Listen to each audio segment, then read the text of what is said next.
Welcome dear rockets. आज हम देखने वाले हैं टक्कर। मूवी की शुरुआत में हमें गुना को दिखाया जाता है जो कि एक बिल्डिंग के टॉप से कूदकर अपनी जान देना चाहता है। साथ ही उसकी हालत भी कुछ सही नहीं लग रही होती है। अब गुना भला ये कदम उठाने के लिए मजबूर क्यों हुआ, यही हमें मूवी में आगे पता चलेगा, क्योंकि ये सीन यहाँ पर होता है कट और कहानी कुछ महीने पहले फ्लैशबैक में जाती है, जहाँ गुना अपने गाँव की नई दुकान में बाल कटवाने जाता है। वहाँ वो उसे बताता है कि बाल कैसे काटने हैं और साथ ही कहता है कि मेरी मूछें रहने देना और दाढ़ी काट देना। वो नाई इसका उल्टा करता है, वो मूछें काट देता है और दाढ़ी छोड़ देता है। अब ये देखकर गुना गुस्सा होकर उस नाई को काफी मारता है, पर अब जो होना था वो तो हो चुका है, इसलिए वो यहाँ से सीधा अपनी बहन को स्कूल लेने जाता है, जहाँ उसके इस नए गेटअप को देखकर उसकी बहन सहित सभी काफी हंसते हैं। फिर इसके बाद गुना वापस घर आता है, जहाँ खाना खाते वक्त वो अपनी माँ से पूछता है कि हम इतने गरीब क्यों हैं माँ। इस पर उसकी माँ कहती है कि बेटा, क्योंकि तुम्हारे दादाजी इस गरीबी में पैदा हुए और गरीबी मर गए, फिर यही हाल तुम्हारे पिताजी के साथ हुआ, उसके बाद तुम भी इसी गरीबी में जन्म लिए। लेकिन गुना कहता है कि माँ, मैं गरीब रहूंगा नहीं, और फिर वो फैसला करता है कि वो अच्छे पैसे कमाने के लिए चेन्नई जाएगा। जिसके बाद वो सीधा चेन्नई आ जाता है, जहाँ वो कई तरह के काम करने की कोशिश करता है, पर वो अपने गुस्से की वजह से कहीं भी टिक नहीं पाता।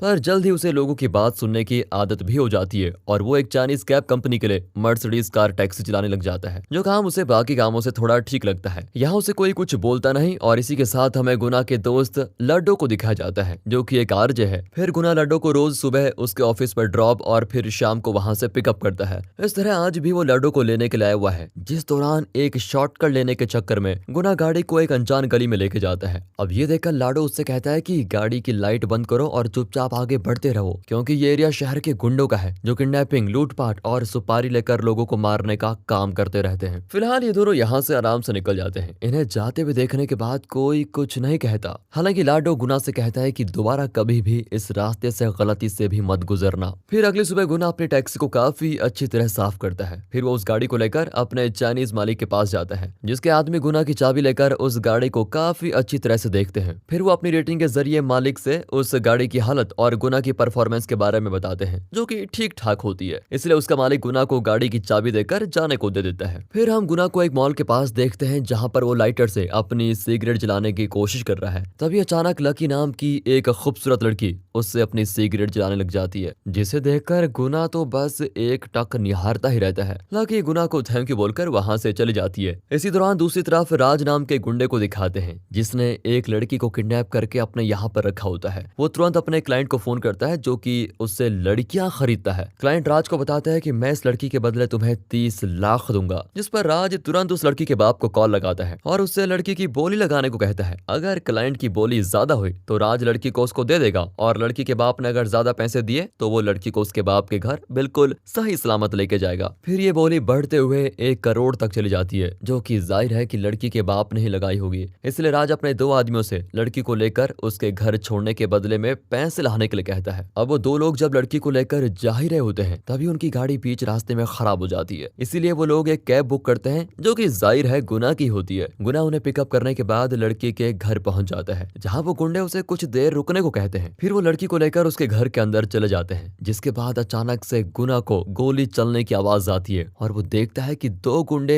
एक बैग लेकर भागते हुए आ रहे हैं, जिनके पीछे पुलिस होती है। वो लोग गेट को बाहर से बंद कर देते हैं, जिस कारण पुलिस अंदर ही रह जाती है, पर पुलिस तो कभी भी बाहर आ सकती है। इसलिए वो दोनों गुना से विनती करते हैं कि जल्दी से हमें यहाँ से निकाल लो, लेकिन गुना बड़ा ही कंफ्यूज होता है। इस कारण एक गुंडा गुना को बैग खोलकर उसे पैसे दिखाते हुए कहता है, अगर तुमने हमें बचा लिया तो हम इस पैसे से आधा पैसा तुम्हें दे देंगे। अब गुना तो शुरू से ही अमीर बनना चाहता था, इसलिए वो इस ऑफर को एक्सेप्ट करके काफी मुश्किलों के बाद उन्हें पुलिस से बचाते हुए एक सेफ जगह पे लेके आ जाता है, जिसके बाद वो उनसे अपने हिस्से का पैसा मांगता है। लेकिन यहाँ उनमें से एक गुंडा पीछे से गुना का चेहरा ढक देता है। फिर वो दोनों गुना को काफी मारते हैं और पैसा लेकर भाग जाते हैं। मतलब कि इतना रिस्क लेने के बावजूद उसके हाथ कुछ भी नहीं लगता। अब गुना अपनी किस्मत को कोसने के बजाय कुछ भी नहीं कर सकता था, इसलिए वो अपनी कार का हुलिया सुधारने के लिए उसे अच्छे से धोता है, और जब वो उसको लेकर चाइनीज आदमी के पास जाता है तो वो लोग हमेशा की तरह पूरी गाड़ी अच्छे से चेक करते हैं, जिन्हें गाड़ी पर एक छोटा सा डेंट मिलता है, जिसके बारे में जब उस चाइनीज आदमी को पता चलता है तो उसके कहने पर गुना के हाथों पे चाकू से एक छोटा सा कट मार दिया जाता है, जिसकी मरहम पट्टी के पैसे गुना को वो देते हुए कहते हैं कि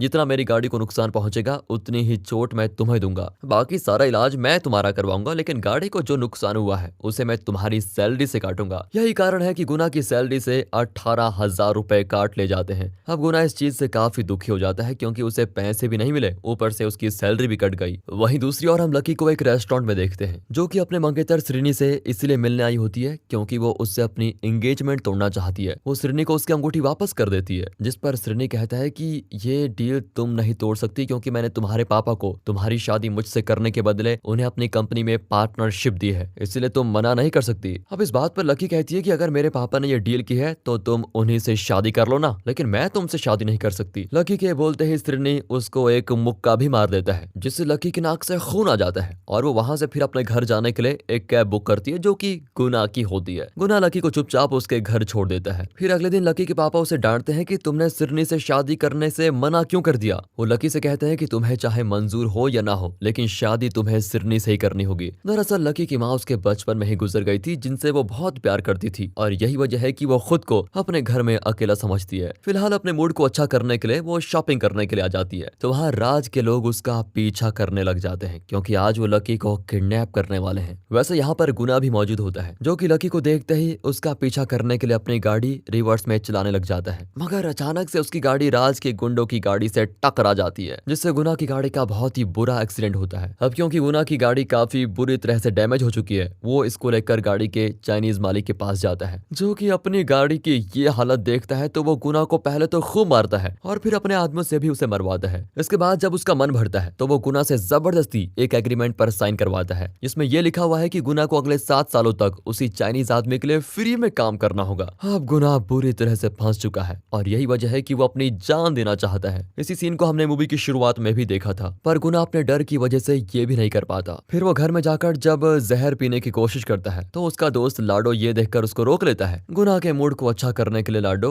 उसे बाहर लेके जाता है, लेकिन गुना लाडो को लेकर सीधा उसी गुंडे के मोहल्ले में पहुंच जाता है जहां लाडो ने उसे जाने से मना किया था। यहाँ गुना का सोचना यह होता है कि अगर वो खुद की जान नहीं ले सकता तो ये गुंडे उसकी जरूर जान ले लेंगे। अब गुना के इस पागलपन को देखकर लाडो चुपचाप वहां से निकल जाता है और गुना सीधा जाकर कुछ गुंडों से लड़ाई कर बैठता है, जिस पर सभी उसको पकड़कर मारने लगते हैं। इसी बीच गुना वहां पर उन्हीं 2 गुंडों को भी देखता है जिन्होंने उसको वादे के मुताबिक पैसे नहीं दिए और बहुत मारा भी था। उन्हें देखते ही गुना को न जाने वहां पर क्या होता है और वो सभी गुंडों सहित उन दोनों की भी काफी अच्छी तरह धुलाई करता है। फिर अपना पैसा वसूलने के लिए वो वहां खड़ी एक मर्सिडीज को लेकर भाग जाता है। गुना देखता है कि अब उसके अंदर का डर एकदम से खत्म हो गया है, इसलिए वो बिना डरे जिंदगी को जीने का फैसला करता है। वो खुद से कहता है कि मेरे मन में जो आएगा मैं वही करूंगा, फिर चाहे जो होगा देखा जाएगा। मगर जब वो एक जगह गाड़ी खड़ी करता है तो उसकी डिक्की से आवाज आती है, जिसे जब वो खोलकर देखता है तो उस डिक्की के अंदर लकी होती है। मतलब कि वो गुंडे लकी को किडनैप करने में सफल हो गए थे और ये गाड़ी राज की थी, जिससे गुना ने अनजाने में ही पंगा ले लिया है। अब राज भी अपनी गाड़ी को ढूंढते हुए गुना तक जरूर पहुंचेगा, जो बात बिल्कुल सही साबित होती है क्योंकि जैसे ही राज को पता चलता है कि एक लड़के ने वहां सभी को बेवजह मारने के बाद उसकी गाड़ी को भी चुरा लिया, तो वो अपनी गाड़ी को ढूंढने के लिए बिल्कुल चारों ओर निकल पड़ता है। इधर लकी को जब गुना के बारे में पता चलता है तो वो काफी ज्यादा हंसती है। साथ ही गुना उसे बताता है कि मैंने इससे पहले तुम्हें कहीं देखा है। अब इन दोनों की बातें शुरू हो जाती है, जिस दौरान गुना लकी से कहता है कि ये मेरा सपना है कि मैं करोड़पति बनूं क्योंकि पैसा ही सब कुछ होता है। मगर लकी पैसों को इतना तवज्जो नहीं देती। फिर वो कहती है कि मुझे भूख लगी है। गुना उससे कहता है कि मेरे पास तो पैसे है नहीं, जिस पर लकी उसे अपने गले की चेन उतार कर देती है। फिर गुना उस चेन को बेचकर उनके पैसों से लकी की जरूरत की चीजें खरीद लेता है। यहाँ लकी गुना से कहती है कि क्या तुम मुझे तब तक पूरा शहर घुमा सकते हो जब तक कि मैं बोर नहीं हो जाती, इसके बदले में मैं तुम्हें काफी पैसे दूंगी। गुना कहता है कि तुम खुद अपनी जरूरतें पूरा करने के लिए गोल्ड की चेन को बेचती हो, भला तुम मुझे कहाँ से पैसे लाकर दोगी। जवाब में लकी कहती है कि जो पैसे मेरे पापा किडनैपर को देने वाले हैं वो मैं तुम्हें दिलवा दूंगी। अब ये बात सुनकर गुना खुशी खुशी उसको लेकर निकल जाता है। दूसरी ओर राज और उसके आदमियों के साथ वो चाइनीज लोग भी लकी को ढूंढ रहे होते हैं, तो वहीं इधर लकी और गुना के बीच बहुत अच्छी दोस्ती हो जाती है। लकी यहाँ गुना से बताती है कि कैसे सिरनी ने मुझे मारा, और अब क्योंकि गुना उसको चाहने लगा है तो सुबह होते ही वो सिरनी के ऑफिस पहुंचता है और उसके मुंह पर बिल्कुल वैसा ही तगड़ा पंच मारता है जैसा कि उस दिन उसने लकी के फेस पर मारा था। फिर वो बाहर आकर लकी को सिरनी की फोटो दिखाता है, जिसको देखकर लकी काफी खुश होती है। इसके बाद गुना को आगे जाने पर वही चाइनीज लोग घेर लेते हैं। वो चाइनीज आदमी गुना को कॉन्फिडेंस देकर उससे कहता है, अगर तुम हम सभी को फाइट में हरा दोगे तो मैं तुम्हें जाने दूंगा,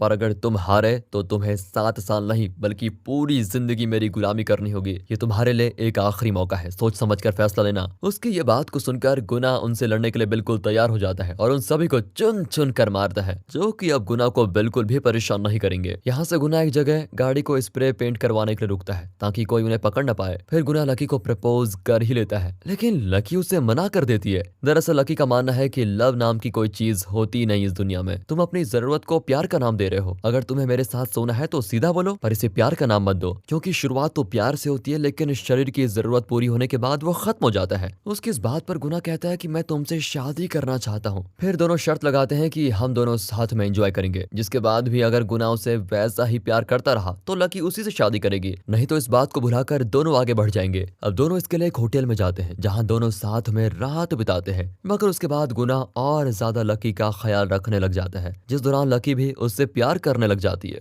मगर इधर जब राज लकी और गुना को नहीं ढूंढ पाता तो गुना की फेसबुक आईडी से उसके दोस्त लाडो के बारे में उसको पता चलता है और वो उसे किडनैप कर लेता है। लाडो जब इस बारे में बताने के लिए गुना को कॉल करता है तो गुना को उसकी बात मजाक लगती है। अब ये देखकर राज गुना के पास एक वीडियो भेजता है जिसमें वो लाडो को नंगा करके टॉर्चर कर रहा है। वो गुना से कहता है कि अगर तुम अभी लकी को मेरे पास नहीं लेकर पहुंचे तो मैं तुम्हारे दोस्त को मार डालूंगा। दरअसल उस दौरान बार बार लकी के पापा राज को कॉल करके अपनी बेटी के बारे में पूछ रहे होते हैं, जिन्हें वो कुछ देर रुकने के लिए बोलता है। इधर गुना लकी को लेकर राज और उसके आदमियों के पास पहुंचता है, जिस बारे में लकी को नहीं पता होता, और वो गुना को आई लव यू टू ये बोल देती है। मगर अब बहुत देर हो चुकी है, क्योंकि गुना लाडो के बदले लकी को राज के हाथों सौंपने के लिए तैयार हो गया है। इस बात से लकी को बहुत बड़ा झटका लगता है। यहाँ गुना उससे कहता है कि मेरा दोस्त तुम्हारी तरह अमीर नहीं है, उसे बचाने के लिए कोई पैसे नहीं देगा, लेकिन अगर मैं तुम्हें राज को सौंप देता हूँ तो तुम्हारे पापा उसे पैसे देकर तुम्हारी जान बचा लेंगे, इसलिए मेरे पास कोई दूसरा रास्ता नहीं है। यहाँ लकी जब राज के पास जाने से मना करती है तो गुना उसे गुस्से में एक थप्पड़ भी मार देता है। फिर भी लकी को वहाँ छोड़ वो अपने दोस्त को लेकर जाने लग जाता है, पर उसका मन नहीं मानता। वो फिर वापस आकर राज और उसके आदमियों से लड़ने लगता है और आखिर में वो उन सभी को मारकर लकी को छुड़ा लेता है। फिर वो लकी से अपने किए के लिए माफी भी मांगता है, जो कि उसे कुछ नहीं कहती और बोलती है कि तुम मेरे पापा के पास ले चलो मुझे। गुना बिल्कुल ऐसा ही करता है। जब लकी अपने पापा के पास पहुंचती है तो वो गुना को बाहर रुकने को बोलकर अपने पापा से मिलने के बाद उनसे कुछ बात करती है। इसके बाद लकी के पापा लकी की जान बचाने के लिए गुना को कुछ पैसे दे देते हैं। अब ये देखकर गुना समझ जाता है कि लकी ने उसे अभी तक माफ नहीं किया है, इसलिए उन दोनों में बहस होने लग जाती है, जहां लकी का मानना होता है कि गुना ने उसके बजाय अपने दोस्त को प्रायोरिटी दी। दोनों की इस बहस के दौरान लकी के पापा को जब पता चलता है कि दोनों ने एक साथ रात बिताई तो वो गुना को पूरा बैग भरकर पैसे देकर कहते हैं कि इस बारे में तुम किसी को कुछ मत बताना। ये देखकर गुना गुस्से में पैसों से भरा वो बैग वहीं छोड़कर चला जाता है। इसके बाद लकी और सिरने की शादी की तैयारियां शुरू हो जाती है। इधर गुना भी अपने घर में जाता है, जहाँ उसकी भी शादी किसी और से तय कर दी जाती है। मगर दोनों प्यार तो एक दूसरे से ही करते हैं, दोनों ही अपने ईगो में होते हैं, दोनों ही एक दूसरे से आखिरी बार मिलना भी नहीं चाहते। कुछ दिनों के बाद लाडो गुना को सिरनी और लकी की शादी में लेकर जाता है, क्योंकि उसे लकी ने इनविटेशन दिया था। यहाँ लाडो गुना से कहता है कि तुम्हारे पास ये आखिरी मौका है, अगर कुछ कर सकते हो तो यही कर लो। लेकिन गुना बाहर ही रुकता है, जो कि अब दूसरी कैब कंपनी में काम करने लगा है। पर जब उसका दिल नहीं मानता तो वो अंदर चला ही जाता है, जहाँ वो लकी को दूर से ही खुश देखकर बाहर आ जाता है। वो अपनी गाड़ी को एक हाईवे पर रोकता है, जहाँ वो लकी को याद करके बहुत रोता है। तभी अचानक से गुना को अपनी कार की डिक्की से खर्राटे की आवाज आती है, जिसे खोलने पर वो देखता है कि वहाँ लकी बैठी हुई है। यहाँ दोनों एक दूसरे को सॉरी बोलते हैं और फिर गले लग जाते हैं। आखिर में गुना अमीर तो नहीं बन पाया, पर उसे लकी के रूप में प्यार का खजाना मिल गया। और इसी हैप्पी एंडिंग के साथ ये मूवी यहाँ पर खत्म होती है। बाकी दोस्तों, आपको स्टोरी अच्छी लगी हो, मूवी अच्छी लगी हो, एक्सप्लेनेशन अच्छा लगा हो तो इसे ज्यादा से ज्यादा शेयर करें, वीडियो को लाइक कीजिए और चैनल को सब्सक्राइब। मिलते हैं अगली वीडियो में, तब तक के लिए गुड बाय, अपना ख्याल रखिए and finally thanks for watching.